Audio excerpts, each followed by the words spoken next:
How to show or hide time on lock screen in Assistive Access Mode on the iPhone 16 series.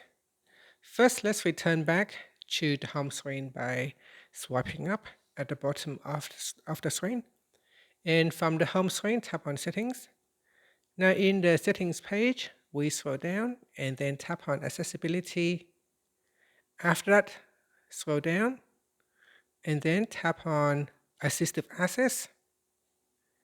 Next, we scroll down to the bottom and in here tap on the Show Time on Lock Screen toggle button. So tap on the toggle button to turn it off or switch it on. When you turn this on and when you start Assistive Access, the time will be available and will be showing on the lock screen. And that's it. Finally, you can swipe up to return back to the home screen.